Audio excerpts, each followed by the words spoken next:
Hello everyone. Today is 12th of July 2022 and my name is Akshay Kumar Dattatre Bhagat and it's my original video. So our today's topic is object life cycle in Java. So basically, as we know, we are dealing and creating with an object. So in life cycle of object, uh, we have seen that how to initialize the object in Java. So now we will see the life cycle of the object. So in life cycle of the object, there is an creation of object, then the life of the object, and the death of the object. So there are different steps. So the step one is an creation of the dot class file on the disk.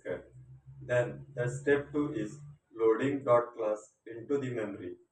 Then the step 3 is an looking for an initialized static members of the class. So fourth step is ways to initialize class in Java. Then the fifth stage is allocation of memory for object and reference variable. Then the sixth step is calling the constructor of the class. Then the final stage is removing of object and reference variable from memory. So we will see one by one. So first step, creation of dot class file on disk. So basically, as we know that in Java program runs on the Java virtual machine. When we compile the Java class, it is transformed into bytecode, which is platform and machine independent. So the compiled classes are stored as an dot class file in the disk. So like this it is created. Then the next step is that loading dot class file into memory.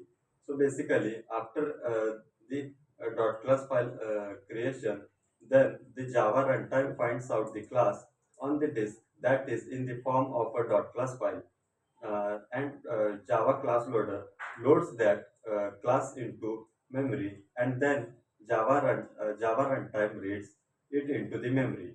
So the third step is looking for initialized static members of the class. So when the dot class file loaded into memory, then Java looks for an initialized static members of the class, means such as it looks for the static methods, static fields, or static blocks. We always remember that all the static members, the class do not belongs to any particular instance of the class. It belongs to the class itself, and it is shared by all the object created from the class.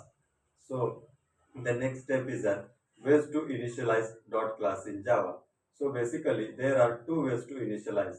So the class can be initialized in two ways.